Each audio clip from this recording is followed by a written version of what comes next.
Hello students, today we will see the new chapter Introduction to Euclid Geometry.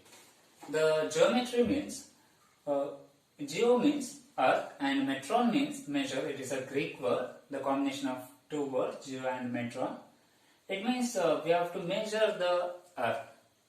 That means this is to get the proper estimation or to get the value of the land, or if flood came, to estimate the price that we have to distribute the owners, those who are suffering from the flood. To calculate that, the geometry came before 300 BC. Before 300 BC, so there is no proper written form or proper written way of calculation of this kind of geometry.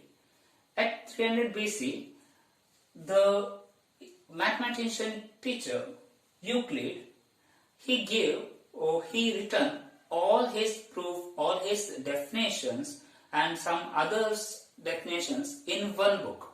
That book is known as Elements.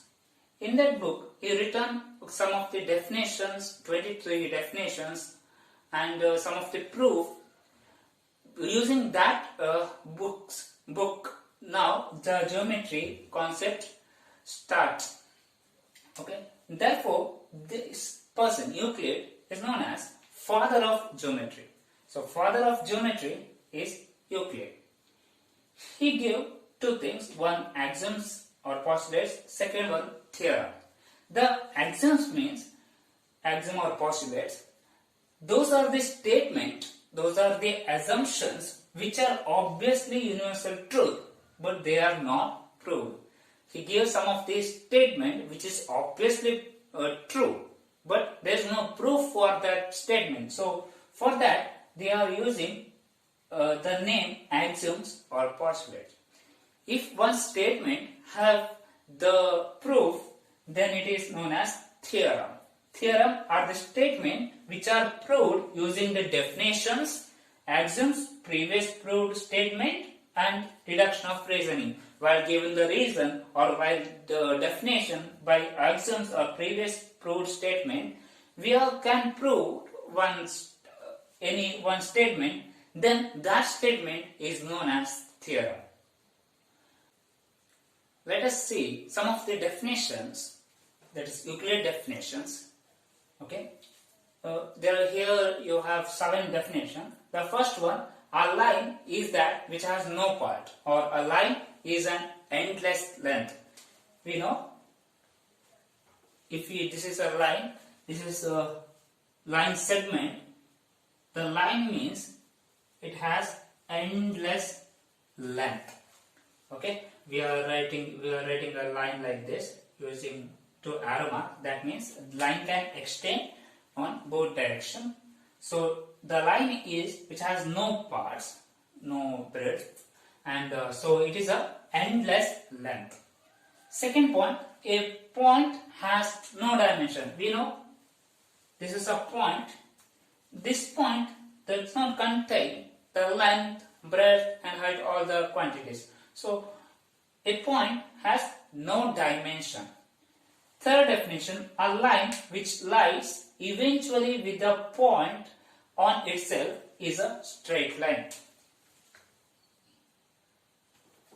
If I draw the points like this, which are equidistant in one particular direction, and all the points having the same size, then I can draw a line through a point, or I can tell a line is lie eventually with the points on itself. Clear? That is the third definition: a line which lie eventually with the points on itself.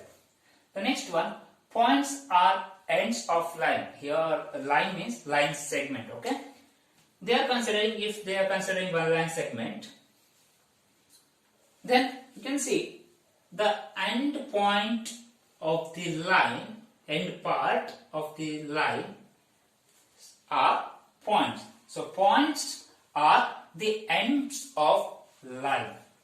Next definition, a surface that which has breadth and length only. This is one surface, right? It has length and breadth, right? I can draw the surface like this. It has the length and breadth, right? This is one surface. It won't contain the height.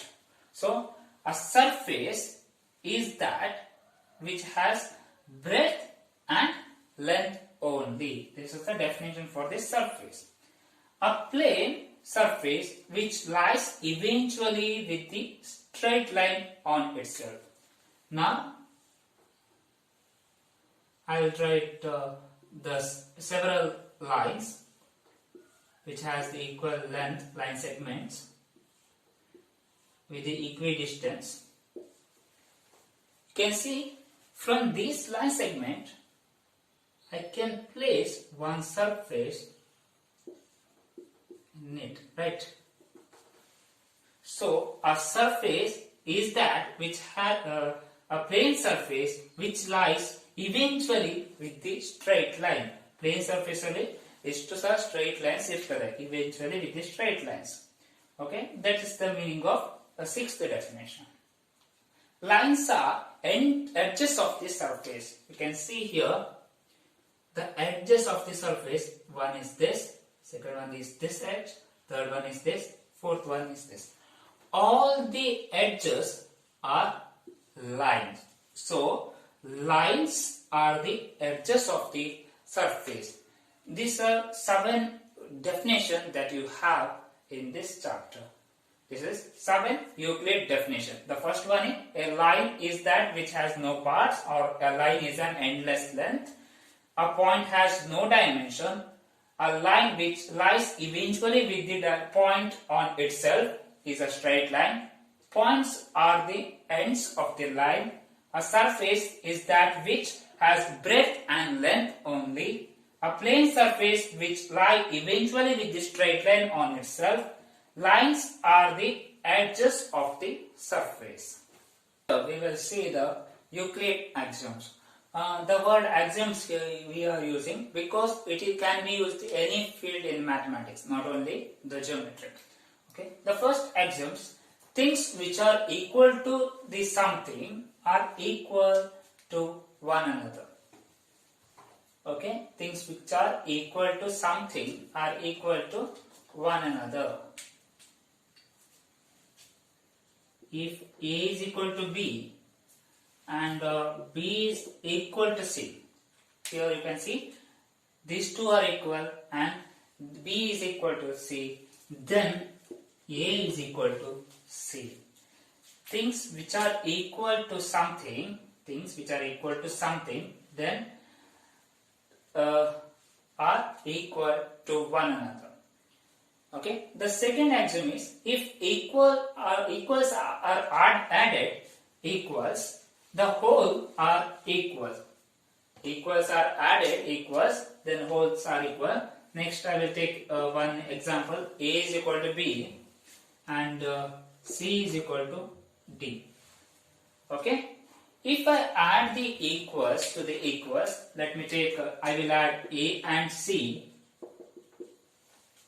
and B and D, then the answer also equal. Okay. If equals are added equals, then the wholes are equals. Same way in the case of the subtraction. If equals are subtracted from equals, the remainings are equals.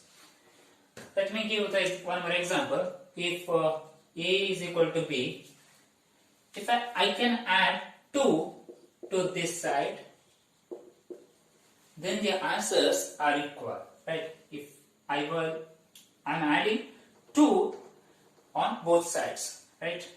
So the whole things are equal. Or I can subtract 4 from this side, means I have to subtract 4 from that side.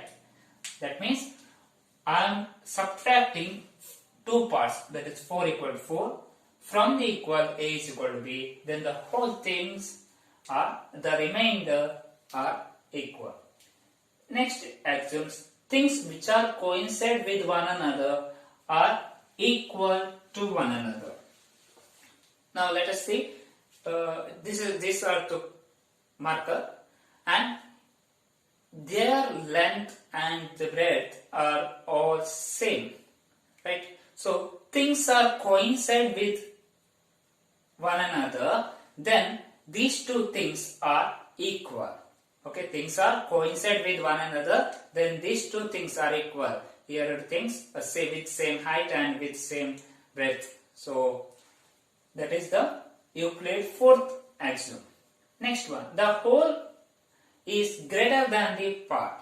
You can see this is a whole marker and I will make a part of this.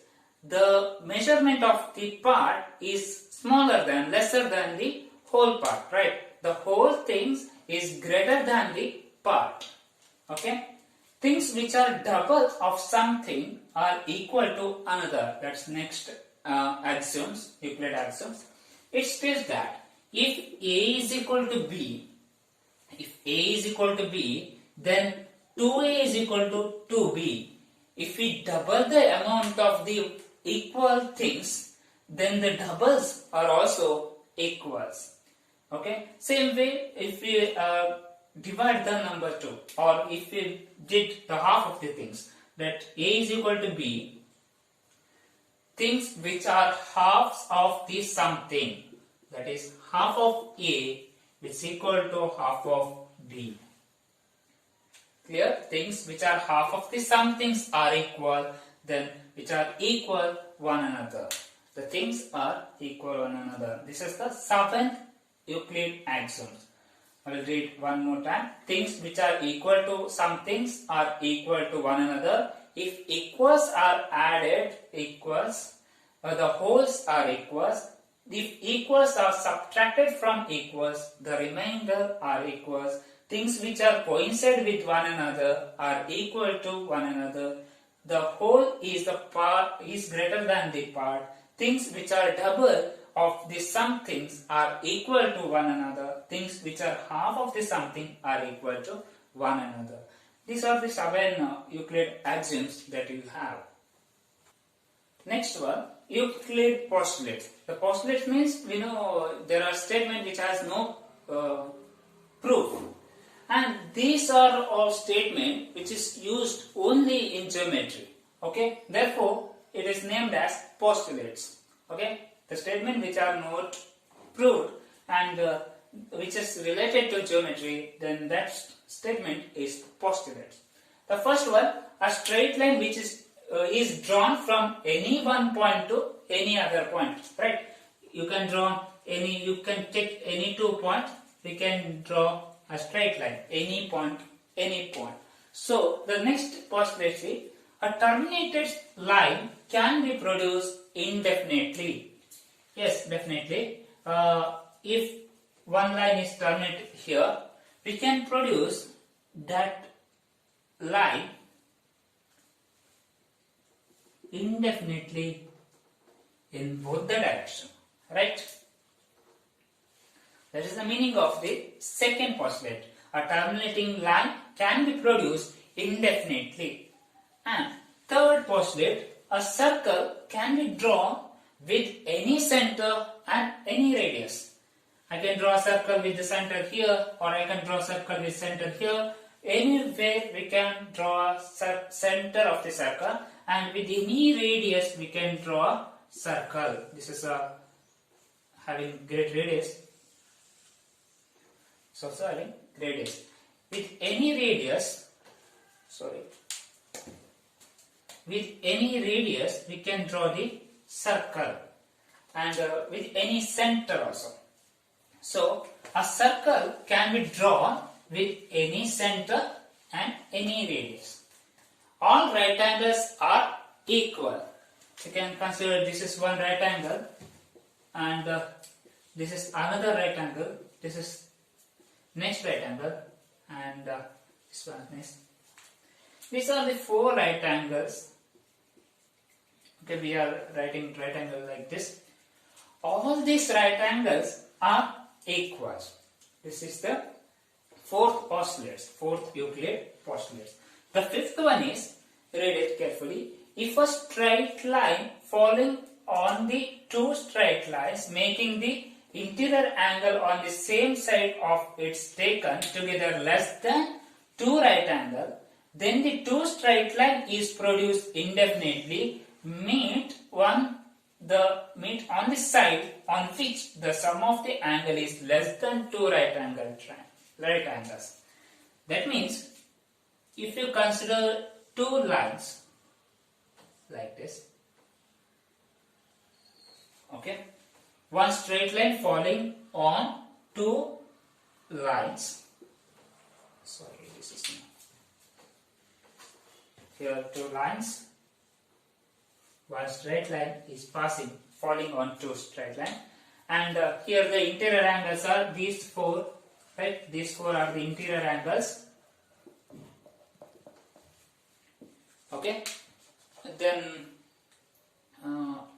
interior angles, making the interior angles on the same side, okay, of taken together less than the 2 right angle triangle. Right angle is 90. 2 right angle means 180 degree. 2 into 90, which is 180. And you can observe here, this is one nearly 100. This angle is nearly 100. This also, it may be 95. So the total is 195, and this is around 65, and this is around 80. So the total is, not 65. If it is 90, then it should be 85. Okay. This is one example, not proper one. Here the total value of this two interior angle is 195, and here it is 165. And we have to consider the interior angle sum, which is less than 2 right angle, that is 180. So this portion we have to consider. If a straight line falling on two straight line makes an interior angle on the same side of it taken together less than 2 right angle, then two straight line is produced indefinitely meets on the side. If we extend the lines,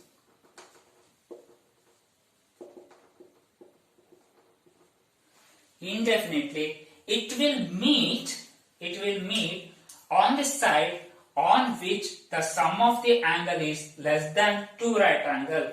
This line, if we produce indefinitely, it will meet at one particular point which is on the side where the interior angle sum, which is less than 180 or less than 2 right angle. That is the meaning of the fifth Euclid postulates. If a straight line falling on the two straight lines makes the interior angles on the same side, if taken together less than 2 right angle, then two straight line produced indefinitely meets on the side on which the sum of the interior angles is less than 2 right angle. So these are the 5 Euclid postulates that you have. So this is enough for today. So next we will see some of the theorems and problem related to this. Thank you.